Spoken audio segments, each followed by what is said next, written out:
Good evening to all of you. As I do a live at 10 p.m. every day, and we are in the first lockdown, I did it on Hindi channel, and the second lockdown, which I never expected, I have started this English channel also.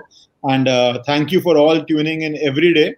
And today, I read an article which was in about Bihar that 16% in just 3 months, 16% is the fall in fixed deposits in Bihar. That means every quarter you're supposed to increase it. A person saves, adds to its fixed deposit. 16% has fallen in Bihar in just 3 months. People are not having jobs. Fixed deposits are being, safety nest is being broken. Sometimes your rate of interest falls if you break it. So people who break it only break it when they are in a very difficult situation.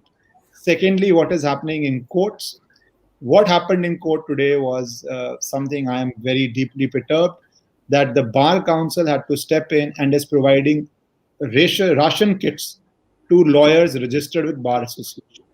Initially, there were two views: resistance, that you have, some of the lawyers said you have converted us into daily laborers, that you need ration kits. But the reality is, people who have studied minimum till the age of 23, you need to study till 23, 24 to be a lawyer, are in that dire state. That is the middle class. That ration kits, when they came out, there was a big crowd.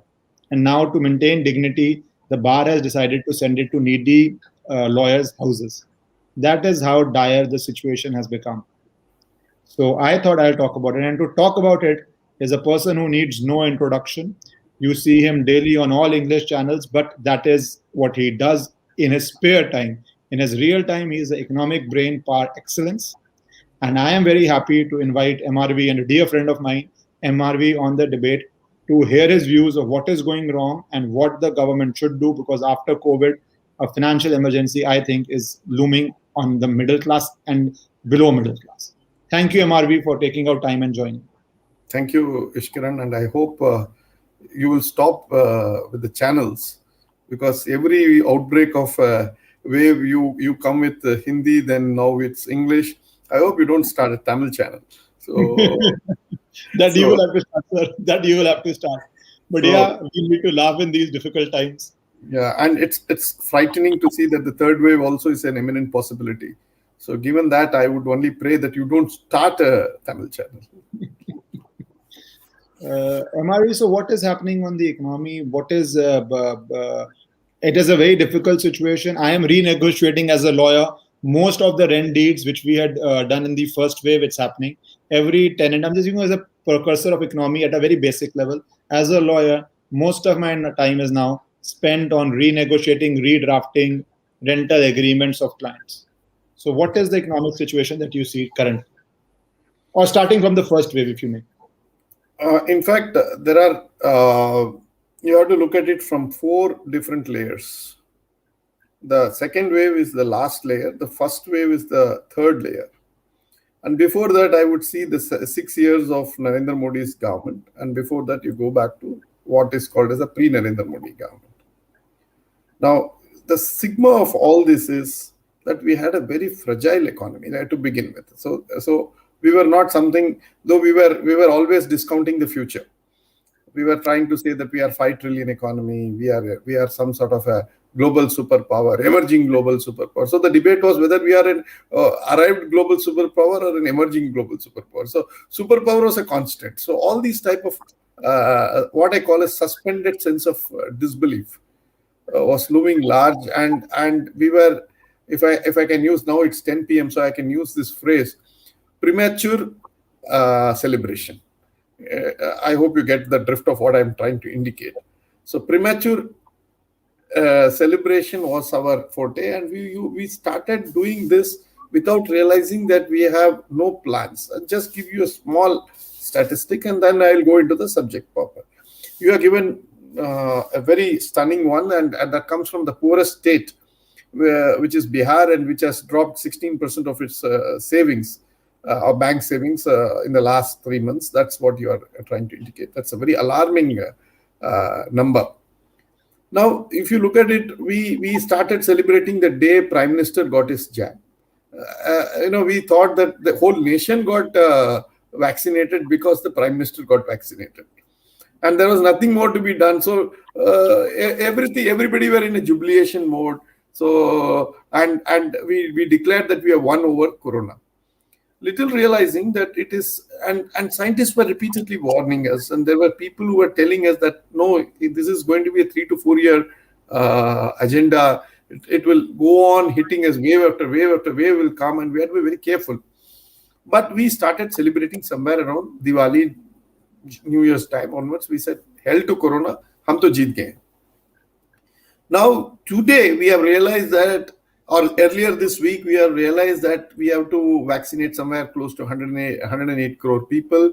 2 jabs means 216 crores. And we have jabbed only 18 crores. So we have done less than 10%.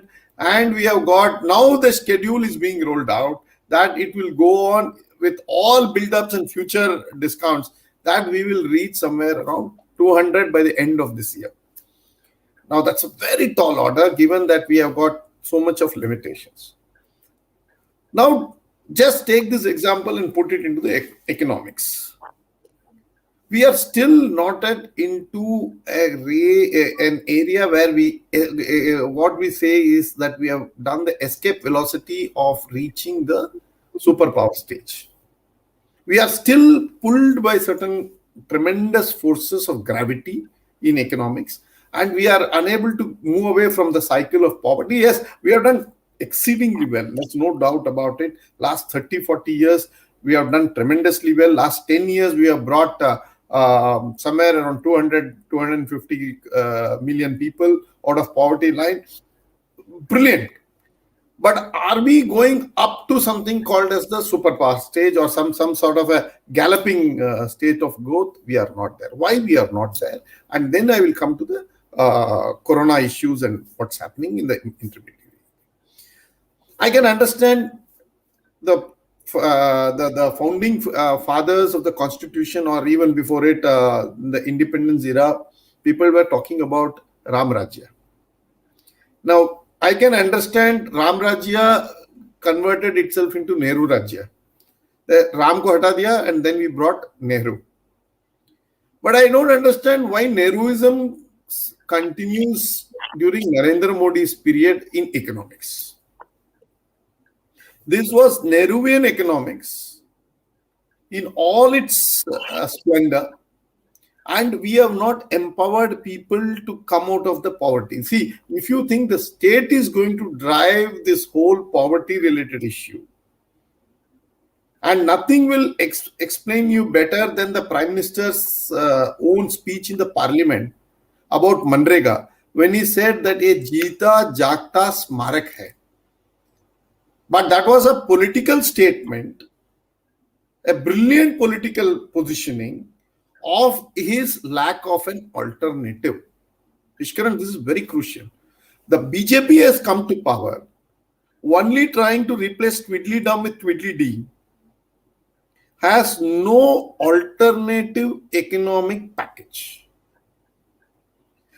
At best, you are trying to replace Nehru with Deen Dayal Upadhyaya or any other name that suits you politically. But open the package, it is the same old Nehruvian economics that goes on. So this was a disaster waiting to happen on health, on education, on tech infrastructure. We are growing at 6-7%. That's there. But if you want to come out of the escape velocity of what I call as the gravity of poverty, you have to grow at 10-12%. And now tell me, what is the difference that we have got 7 or 8 budgets that the Modi government has presented? What way was it different from, say, Chidambaram or Manmohan Singh or Pranab Mukherjee's budget? In approach. The same language, instead of having, you had Manmohan Singh coming with some couplets in Urdu. We had some couplets from Tamil in case of Nirmala Sitharamanji. So it was, as I said, Tweedledum, Tweedledee. So there is no, first you have to understand, as a nation, in fact, I recall, Ishkaran, when I spoke to you in the previous segment, I think it was almost a year ago, Yeah. I pointed out there was no debate on what to tax, how to tax, and what is the economic role of the state. We are still there. So now, let me now come to brass tack. Given this, that there is a muddle, what should the government do? And see, we are like an unformatted hard disk. We have never thought about economy except that we are looking at our century-year-old problems with 5-year plan, with 2-year term officials, and 1-year finance ministers. We don't look at it holistically. We don't want to have a deep plan. What should be the role of private sector? What should be the role of government? How should we tax? How much to tax? These are all nothing that we want to debate. Both the BJP or the Congress or the left, nobody wants to debate. Everybody wants to do a holding exercise for 1 year, 2 years. जितना तक चलेगा चलने दो, उसके बाद देखते हैं. So now we are in a serious problem. Now, what is a serious problem? As you said, people are now putting their hands to the last penny of their savings. Now, this is not going for any production. This is going to buy remdesivir. See, again, dipping into your savings to buy a house or a car or something would generate employment. What you are doing is you are putting your money into remdesivir, into hospitals, into ambulances, to crematorium. And this is what we are doing. So the government previously used to borrow, and it used to be a humongous borrower that is defined by the fiscal deficit of the center. Now, when the center says my fiscal deficit is say 5%, 8%, 9%, 3%, it says that as a percentage of the GDP, I'm going to borrow. From where it is borrowing? It is borrowing from Ishkaran and Venkatesh. And what we are doing, how does it borrow? We put our money into the bank, and the government says mandatorily banks have to purchase 24% of the deposits, which is called the statutory liquidity ratio. 23% of your total deposits you have to actually buy from government. So government issues bonds and takes the money. I'm putting it very crudely, but this is how the economics works. Now, when the banks are not going to have money, because as you said in the case of Bihar, the whole problem is Bihar may be Bihar for 3 months may be too small statistics that may not be the exact representative of the entire state of affairs in the country. But I think it would be a good indicator of what's happening. And to me, people are withdrawing money, and there will be no money for the government. And when there is no money for the government, because expenditure for the government is more or less fixed. Government is in a big soup, and it will probably direct RBI to print more money. Now, yeah, you wanted to answer? Yeah, I want to ask you 2-3 questions because a lot of questions have come. And see, firstly, as you said, the escape velocity and nothing has changed. So let me say on lighter side and quote somebody here, कि अब finance bill comes in a bahi khata. So that has also changed. The optics have. This is the symbolic changes that the BJP is focusing, not on something inside the bahi khata. Yeah, not something. See, because sitting here, we can't think of one big change which has opened one big industry or sector, or in 7 years made us huge in some sector or the other, which is like 91 or some other budgets have. So that is, and with absolute majority, that hasn't happened. That we have to be fair with. But the problem, which is, as I give you a few examples, is today, because you were entering into this, that they will print more money. I read that the World Bank, or what is it?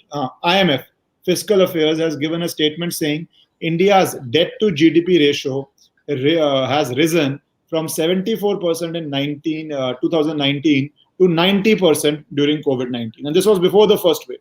This was in April. So with the second wave, I presume it may reach 100% or may reach most. So 2-3 questions, which you please answer them. A, how much option do we have? We are not US. We print money, no one can come and collect, and we will open a war in some country. I think that's their economy. No, who will? It's like the Dada. Who will ask them for money, no matter how much their trillions and trillions of dollars they're in debt? Nobody can collect it effectively. That's what I see. India is not in that position. Also, with the rising amount of unemployment in educated people, most of the question here are from people who are educated, who have access to technology. Everybody has a smartphone or a laptop, and they are asking question: how does the youth operate? What can the government do for the youth, and especially on employment? So, do you think, and are you seeing any plans of the government in this direction, or you are finding nothing much being done in this direction? Okay. Now, as far as the jobs and employment is concerned, the government believes, and to some extent it is politically correct, that government need not do anything beyond Manrega. So, if you are so desperate that you require a job, obviously you can go and get yourself queued up in the Manrega, and the government is duty bound to give you 150 rupees per day for your physical labor. Okay. Now I think they are budgeted 60,000 crores or something like that this year. So they will. I'm sure the Prime Minister will come on the TV screens sooner than later and announce that he has doubled it from 60 to 120. This is what the bare minimum he can do. But if you think you are going to do something more than this, I would say the entire government is clueless. Apart from this, they may go to the other extreme of printing notes. Okay. Now, what is worrying me is that this month, the month of April, we had a GST collection of 1.4 lakh crores. What we have done is we have actually squeezed the business house, small, medium, the roadside, and we have got 1.4 lakh crores transferred from the businesses to the government's kitty. Now, the question is a rupee in the hand of Ishkaran better, or is a rupee in the hand of the finance ministry better? Obviously, it goes without, because that is the ethos of this country, because we are entrepreneurial. So the first thing that has to be done probably is to cut the GST from median rate of 18% to 16%. And merge the rates of 8 and 12 into one single rate of 8%. 5, 8, and 12 has to be merged to 8%. So you will rationalize the GST into two rates, and actually you will bring down the median rates from 18 to 16%. Now, this 2% would mean something like giving 20,000 crores on a monthly basis into the hands of the middle class. And 20,000 in a year would mean 2.4 lakh crores. Now, if this is done, I think it would be a singularly big tax relief that can be brought about. Middle class will cheer, the lower middle class will cheer, forget everything else. You can still say, I don't want to keep more than 1.2 lakh crores as collections from GST. Our target will be 1.2 lakh crores. That's all we want to collect, and we'll give away this. This would be, in my view, the first fundamental recognition that entrepreneur and consumer both are valuable to the economy. You can't have manufacturers alone, the traders alone. You also have to have consumers, and consumers are paying 18% GST, which is one of the highest in the country, in the world. So you start lowering it, and the median rate has to come down. The second thing that they have to do, I think there is some reluctance on part of RBI to dilute the Basel III norms, which simply put is riveted to your 90-day NPA norm. Now, I think the government must suspend the Basel III or the prudential norm for MSME sector. The medium scale is in ICU, the small scale is in ICCU, the tiny sector is in the crematorium or the mortuary. So given this, there is no point in branding the entire industry as non-performing and creating a psychological depression amongst entrepreneurs. Your entrepreneurs must be free, as if they have done a huge crime. Ishkaran, you understand this? This is unless you borrow. See, as you said, your rental agreements, you made a reference at the beginning. Now, those guys who have actually borrowed and made a shopping mall or a house or whatever, unless they are backed by a back-to-back renegotiation of their loans, the landowner would become an NPA or the property owner. Now, he has done no wrong. He is not a willful defaulter. In this country, we think that the NPA means chore. NPA is not a chore.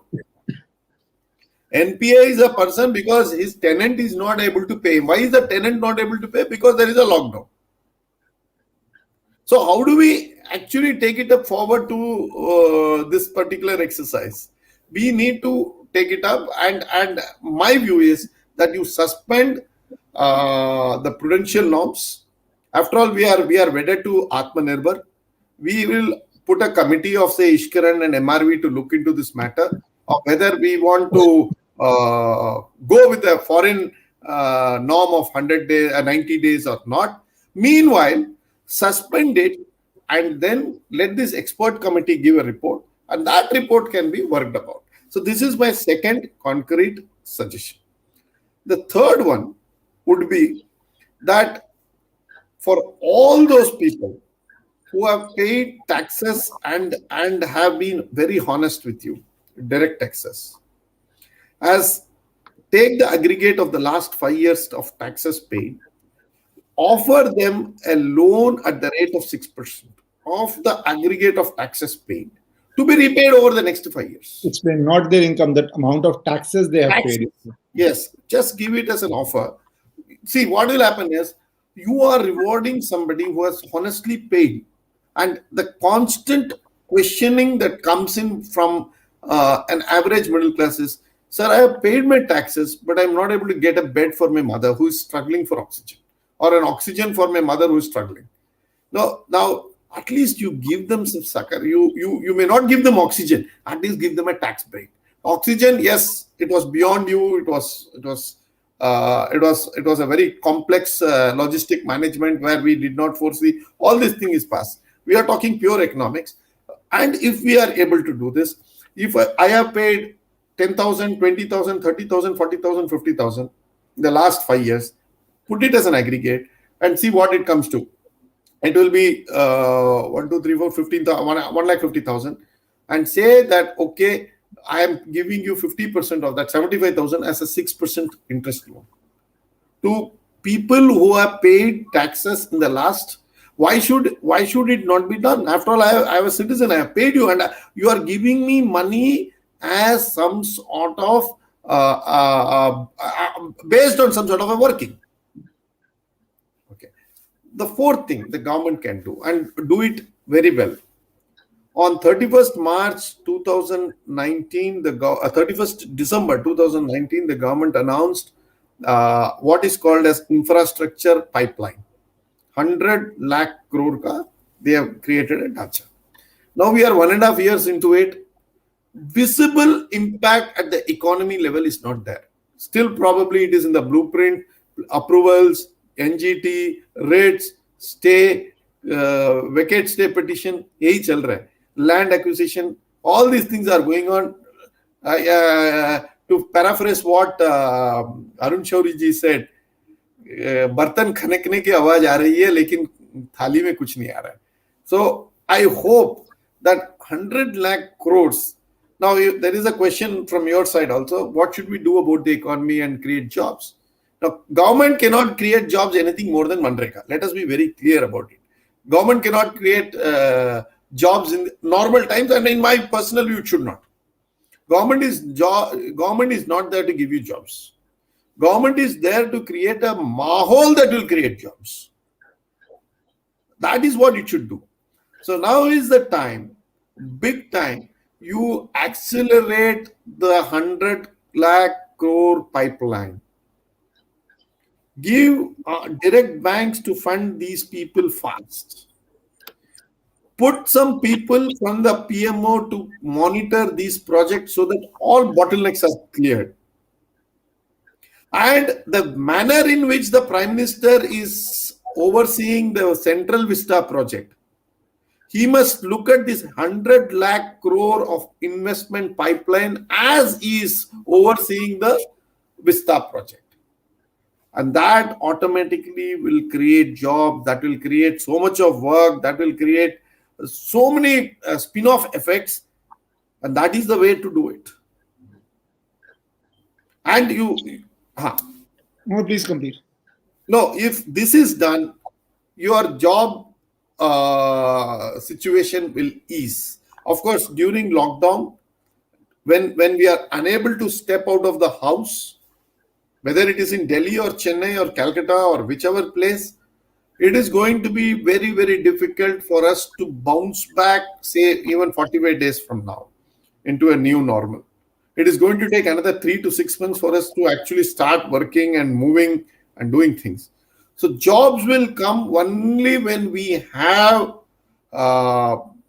money in our hands, unless I start spending, and unless there is an opportunity to spend, and unless the government also looks at the supply side. See, today I want to buy a shirt. Let us assume I want to buy a shirt. I want to pay 2,000 rupees and buy a shirt.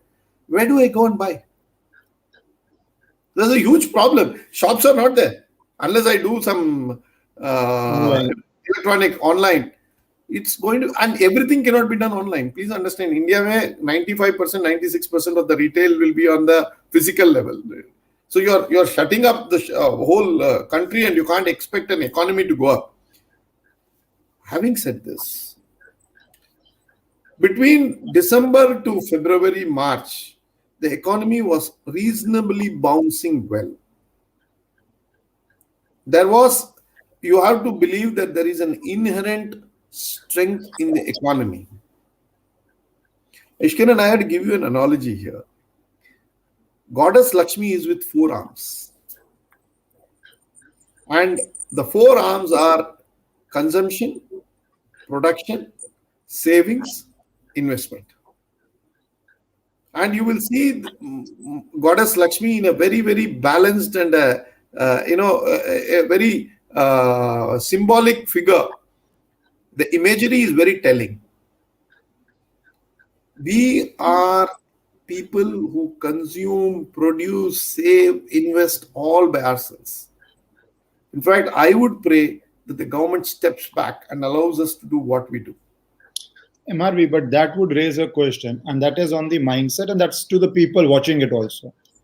Have we become, in our mind, a socialist country? Because one of the practical suggestions you gave is give low interest, 6%, 5%, 7%, 4%, whatever, of the aggregate of what a person has paid in tax.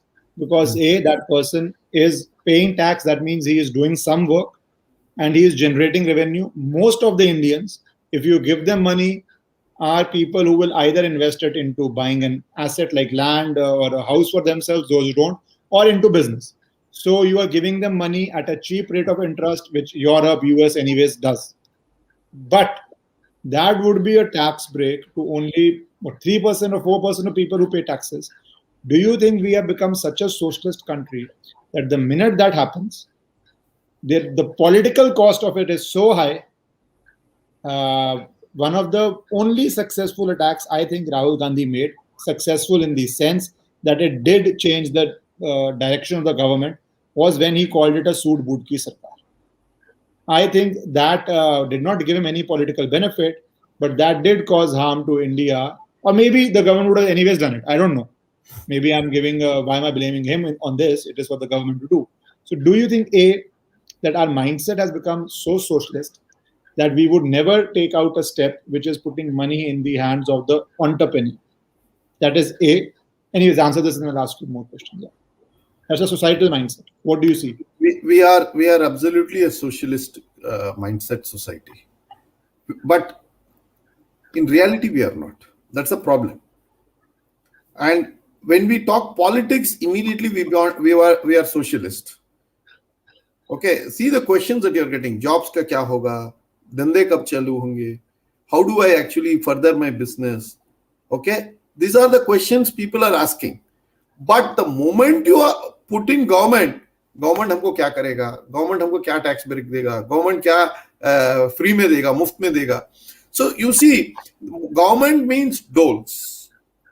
We have somehow or the other equate government with doles. Now the problem is, yeah, But US. it is, I will counter, it is not that government is doles, you're absolutely right, but it is also, we have the crazy amount of reptipism. So people believe the government has to give doles because they don't allow an entrepreneur to do what he wants to. You would That have is 10 what years and that after is what you, Ishkaran I said right from day one. Narendra Modi has not concentrated on how to reduce red tapeism, how to withdraw the government, how to roll back the government. This is what he said: minimum government, maximum governance. But Narendra Modi finally ends up being the same MMS. And tell me one department in the ministry which has been reduced in comparison with, say, Manmohan Singh's ministry. We have the same set of departments. All the departments which existed during Manmohan Singh's government and previously, say, with Atalji's government and previously with, say, Narasimha Raw's period. In fact, you would have actually added a few more. Who knows?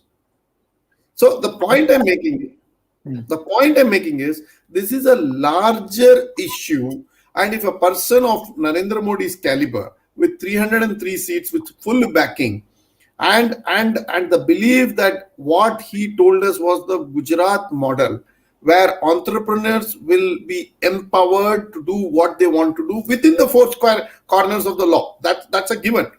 But he said, I will allow entrepreneurs to flourish. But today, you look at it that the government is so omnipotent, omnipresent, omniscient one that it tries to be your nanny state in all ways, in more ways than one. So the government is compelled to have 30 lakh crores of expenditure. Whether COVID or no COVID, it has to have 30 lakh crores. And if it borrows 8 lakh crores, balance 22 lakh crores, it has to tax you. Whether it is direct tax, indirect tax. So in the worst of time or in the best of times, the finance minister of the country is like Jesus Christ on the cross. She has no elbow room. She can't. So what they can do is tinker for 5,000 crores or 2,000 crores here and say that this is Deen Dayal Upadhyaya scheme, or that is Pandit Nehru scheme, or Jawaharlal Nehru scheme, or Mahatma Gandhi scheme. That's all you can do. So unless you bring down your cost of your overheads or you're running the government, which is ruthlessly cutting down on your unwanted welfare schemes and on your bureaucracy cost, you cannot rejig the finances. So you cannot actually go ahead. The third alternative is to print notes, which is what I was suggesting. And if you start printing notes, you have 30 lakh crores, or I would put it like this, that there is 200 lakh crores of goods and services in the economy. You require 20-25 lakh crores of currency notes to actually cater to this GDP. Supposing you print more notes, and instead of 25 lakh crores, you are having 50 lakh crores of notes in circulation. That means supply of notes is more, supply of goods is less. Automatically, the value of notes will go down. So rupee will devalue qua dollar. May not be exactly proportionately, but it may be 75 rupees may go to, say, 100, 125 rupees to a dollar. Petrol, instead of 100 rupees, may be 150. You may still be getting that money in your pocket. That's an entirely different thing. But the value of currency will go down. And this is probably one escape route that I have put it very, very simply. It's a very complex exercise. It's not because I don't know whether the viewers can understand monetary policy and its implications beyond a point. So I have simplified it. Common man audience, yeah. So I have not taken a full class on monetary policy, but I've just given you a broad drift as to how this can be worked out by the government. And this is one solution that the government can have. Marvi, I will give you one example and then I'll ask you on the solution. When you talk about reptipism, a recent example in the sense, last 2-3 years, somebody made a 50-70,000 square foot building with an approved map from the development authority. 70,000 square feet, you can understand, anybody watching here, it's almost 2,000 rupees a square foot construction. So that's a big, for a normal person, a 20-30 crore project with the cost of land separate. So it's a 60-70 crore project somebody makes with the approved map from the development authority. After the building is ready, he goes for fire clearance, which is you have to get after the building is ready. and the fire department says, you made this mistake, we will not give you a fire clearance unless you break the staircase here, increase the size there, do it here, and 10, 20 changes. Every change costs money. The person asked me a simple question: why can't the development authority have a map in liaison with the fire department? So when I am building, it makes no difference to me. You only approve a map which, if it is made by as per map, the fire department won't have a problem with. How am I to dream and spend a couple of crores extra that the fire department will have a problem with a map approved technology? Now, I can't think of a more classical case of red tapeism in India, of delaying your project, increasing your cost, because these two departments don't talk to each other. In fact, I would ask a question, fundamental question. What was the development authority's approval for? Exactly. When you don't clear but I will tell you, I come from a state where Karnanidhi ji built a brand new building for the assembly and the secretariat. Right in the heart of the city, hundreds of crores spent. Jayalalitha came and she said, no, I will not sit here. And she went back to the old secretariat. And the reason she cited was, these are the same things that you said. Fire approvals were not there. There's a fire risk, there's this risk, that risk. And finally, that building has been now converted into a hospital. I don't know whether a hospital fire is okay and a fire in the secretariat is not okay. I don't know how a building can be fireproof for one purpose and not fireproof for another purpose. That's a different thing. India. But Tamil Nadu is Tamil Nadu. We can always outsmart you in more ways than one, and we can give you much more colorful example. But the drift of this point is that I come to the core issue, that the vision of Narendra Modi, I don't know how many of his cabinet ministers have it. I don't know how many of the top bureaucrats have it. Then you come to the state. The states still believe, whether it is Punjab or whether it is Tamil Nadu or Karnataka or West Bengal, Assam, you take any state, they believe in a very, very narrow issue that state must be a dispenser of some freebies. That's all. States don't believe that we have to have some huge projects coming in, we have to create jobs. When did you think about, it is not Narendra Modi's job only to create the jobs. Let us be clear. It is Stalin's, in my case, Stalin has to do enough to create jobs. Now, electricity, road constructions, your land acquisition, several of these things are directly vested with the state. In fact, health is a state subject. But the problem, again, I see it, there is too much of belief that Narendra Modi will deliver. And Narendra Modi is partly to be blamed because he has given an image of being a Superman, that he will settle every single issue in this country. Toilet mein pani nahi aaya savere, don't worry, Narendra Modi will take care of it. Now, this is very dangerous. We are corking the initiative of the average citizenry. If Narendra Modi comes and says, boss, central government can do only this much insofar as jobs is concerned. And I think if a prime minister is honest about it, he will do a great deal of good. We cannot be there to create jobs for every Tom, Dick and Harry. We'll create a mahal. Tell me what I should do for the mahal. If you want electricity, I'm giving. If you want place, I can give you, or I can direct you. But there is a huge market forces that is working in this country. State cannot be the dominant party. State will be a residuary one. Okay, I'll ask this question to MRV, what you have said. In Gujarat, I broadly agree with your point. How many jobs can the government give, right? We are a big population. It has to be entrepreneurs, businessmen doing it. So what the government can do is mahal. I fully agree with you. The question which arises is, in 7 years, in Gujarat, it was widely believed that a mahal was created in which an entrepreneur could do good work, and they did good work. Is in the 7 years enough done to create what you say, mahal, or what I say, the basics required for your escape velocity, if we use the argument rightly, escape velocity of development, to reach Jupiter or escape Jupiter or whatever it is. Has that been done? Is that lacking? And can that be done in the 3 years? He may come back, again. But in this crisis, as they say, Abda mein Afsar, can it be done? So has it been done and can it be done? I'll answer it in two ways. First thing is, the cupboard is bare. Talk to any BJP leader, they think that, again, as I said, the state has to only be a dispenser of goodies. Now, they do not believe in markets. Let us be very clear about the fundamental core belief of the BJP. If at all there is a thinking on economics, it is that the state must be a dispenser. That is why even to this day, after lampooning Manrega, Prime Minister has not been able to replace Manrega with something. If they had an alternative economic theory, the day Manrega is rolled back by Prime Minister Modi, wake me up.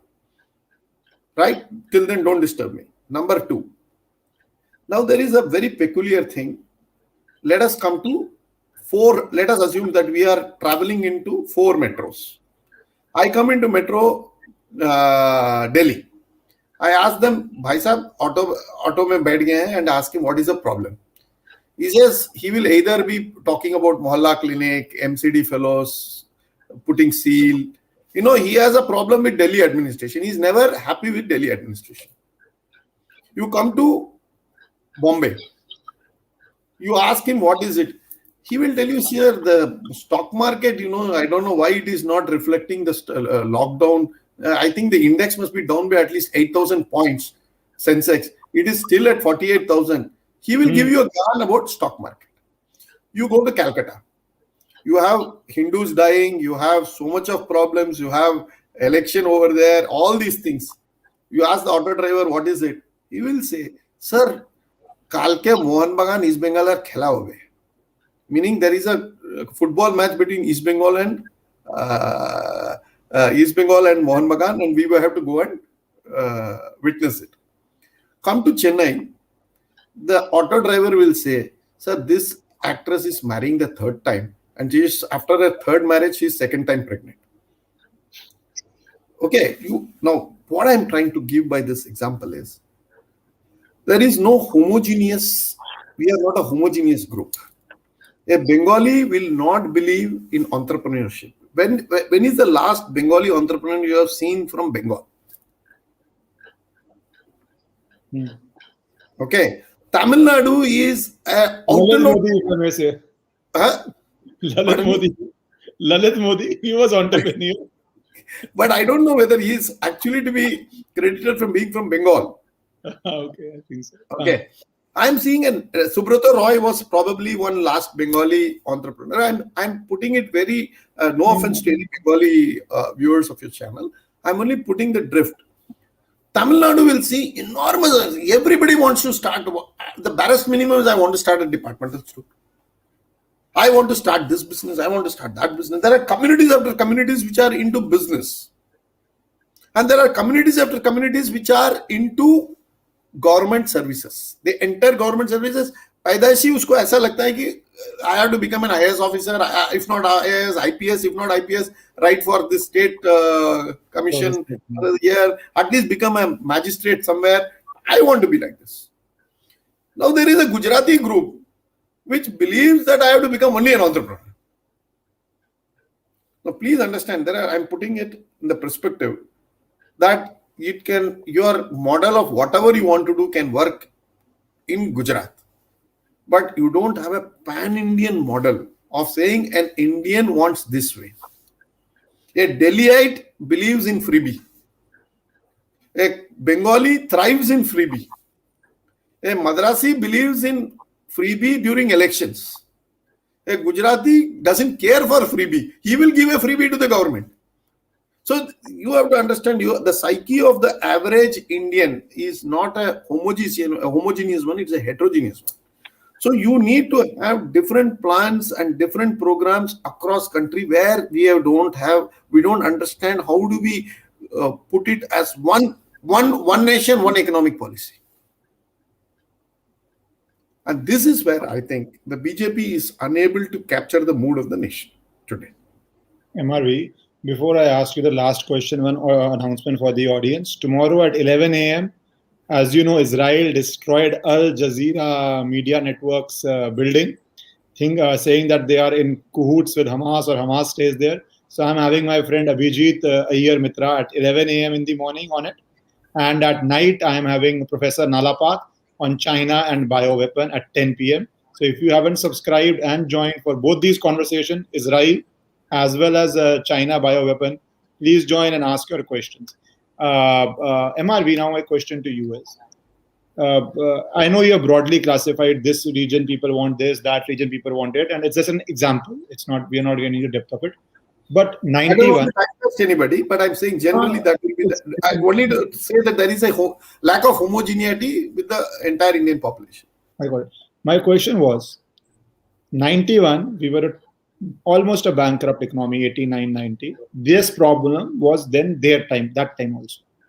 But we managed to break out of that shackle and have very good growth under PV Narasimha Rao, and I believe the credit goes to him more than Manmohan Singh because he was the prime minister. And then under subsequent governments, it went well. So why are we not able to break out of this new mold and reach the potential which I believe with such a young population we have? And do you see any direction in which we will manage to escape it, or it is सवारी अपने सामान की रक्षा करे, अपने आप entrepreneur बनो, अपने आप बनो, red tapeism से deal करो, corruption से deal करो, and each one fend for himself? What is your view on, and in this COVID epidemic especially, what is your view in the next 1-2 years is happening? I don't see any government doing anything significant or having any great plans. It will be drift as usual. It is red tapeism as usual. यहाँ से जाओ, वहाँ से जाओ, committee बैठी है, minutes नहीं आई है, minutes आई है तो sign नहीं हुई है, all sorts of things. So I don't see that there is an intention, definitely, that the Prime Minister wants to see that I would like to ensure India grows at 10%, 12%. He wants it. But how of it, there is no broad ideological or philosophical level understanding of the Indian population. 2, he doesn't have ministers who are driving ministries. 3, he doesn't have bureaucrats who share his vision. 4, the states are equally bhagidars of this development program. If it is seen as central government and if it is seen as only prime minister's concern about growth, all that the state governments are doing is working contrary to growth, and they are only in token welfareism. And that is dragging India's growth. If Maharashtra doesn't grow at 8%, India will not grow at 8%. If Mamata stymies growth, your growth of India will be stymied. It is not beyond a point. It is not Mamata versus Sharad Pawar versus Stalin versus Modi. Somewhere down the line, a consensus has to be brought. Our politics is up to a point, but on these fundamental issues on economics, we will not play politics. And I would say the day Atalji got defeated in 2004, economic performance as a politically winnable strategy or an asset ceased to exist in the Indian political lexicon. We all turned into socialists on the day, I think it was 13th May 2004. That day we all... But will that be true in 96 also, when a person who gave you 8% growth loses PV Narasimha Rao? No, I think that one thing, Narasimha Rao did not bring in India Shining campaign. Narasimha Rao did not argue too much on his economic growth. He was scared.